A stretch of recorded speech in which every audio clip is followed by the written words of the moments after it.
How long has it been since you've taken a significant step of belief? And how long have you been at your current spiritual station?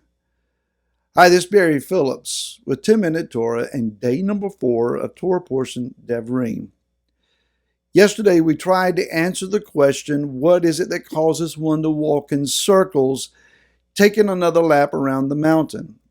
Yesterday's first part answer is that we don't want to lose the revelation that we have previously gained at that mountain. Well, there is another part to this answer. And that is, you have to have a change of mind. To advance beyond the mountain that you're circling, you have to change your mind. Sometimes we are walking in circles because we have been disobedient to whatever it is that Yah has delivered to us thus far, thinking within ourselves, we can't.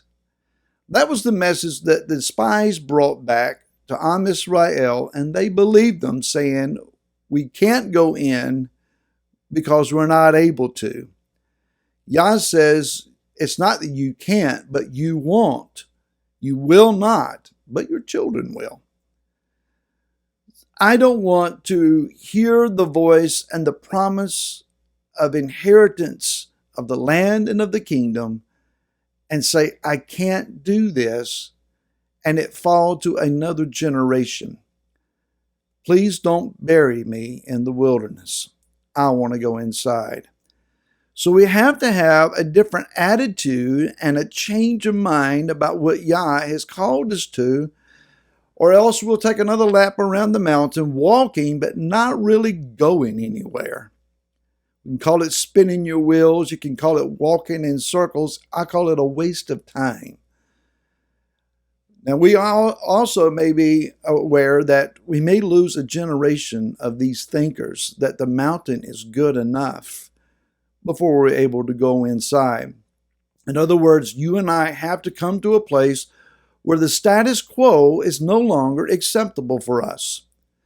Now, there are those who prefer to take the Torah back to a like system that we came out of, redesigning, making the Torah experience more palatable, more family-friendly perhaps, redesigning this thing. I don't know about all of that. I think Yah is wanting us to simply trust Him and walk this out. Now, there are those who want to take another lap around Esav's religious mountain retreat center and get their goosebumps and holler their hallelujahs. I think it's time to turn away from this mountain and approach the border that Yah is calling us to. Now, when I ventured personally outside the walls of the system that I came from, the denomination that I left, I had no idea that anybody could survive without a denominational structure, without an oversight committee, without a congregational structure and committee. I did not understand what it was like to walk away from my peers and my denominational camaraderie.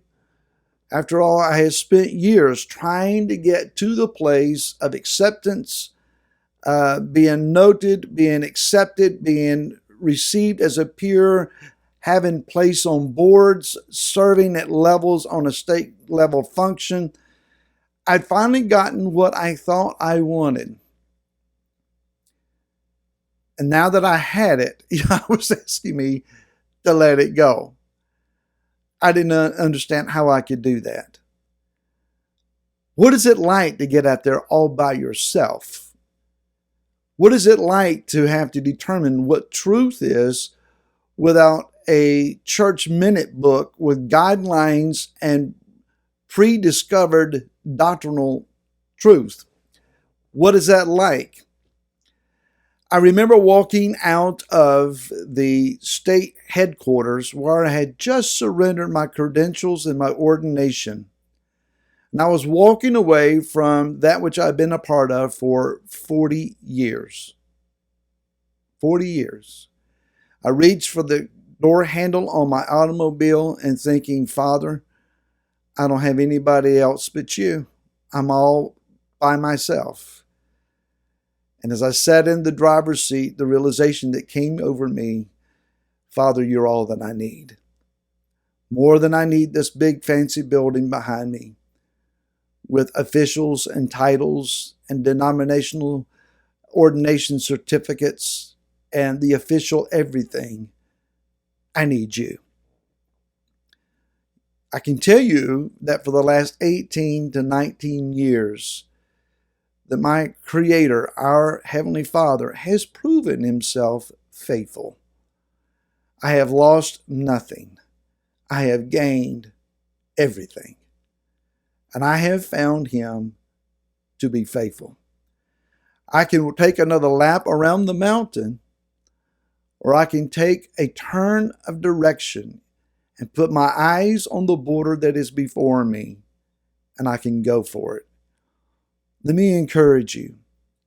Go for it. Whatever decisions you make when it comes to the kingdom, go for it. Now Moshe was told by Yah, Esav is afraid of you, and you are not to strive with them. Be on your guard, but do not provoke them. Do not strive with them.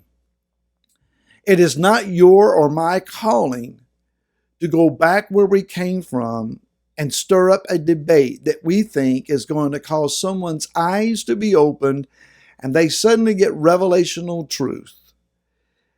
The reality is that didn't happen for us.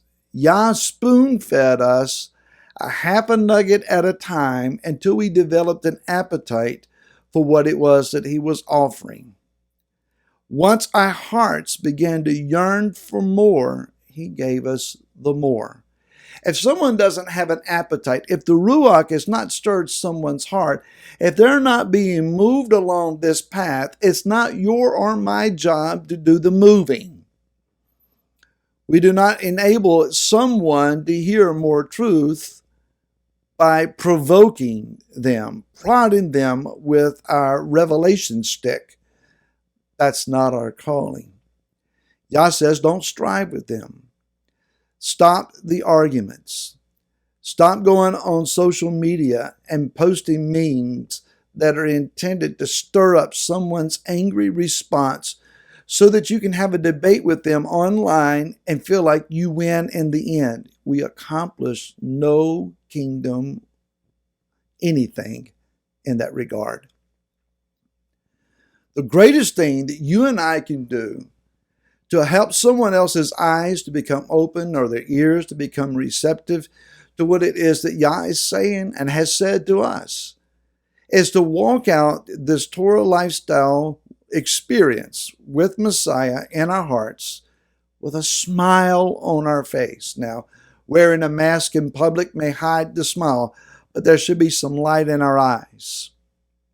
There should be some rejoicing in our words. If we're angry and argumentative and constantly debating, there's nothing for them to gain in accepting what we have to offer. But if in spite of all of the garbage that is currently going on in our society, if we can have some joy, if we can have some delight in life, if there's a smile on our face and laughter in our voice, there may be someone that will look at us and say, can you tell me your secret? What is going on? Shabbat should not be a drudgery. No, it's the routine of things. No, learn to accept again the joy of entering into that place, that moment of time, that specialness we call Shabbat.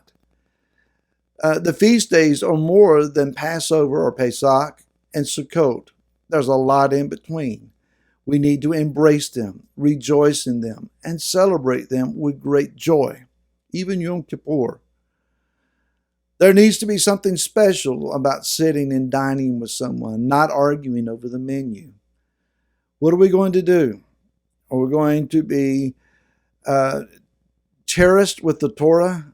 Are we going to be angry and argumentative? Are we going to live the life of Yeshua with rejoicing and celebration? I hope we choose the latter. We'll talk again tomorrow. Until then, shalom.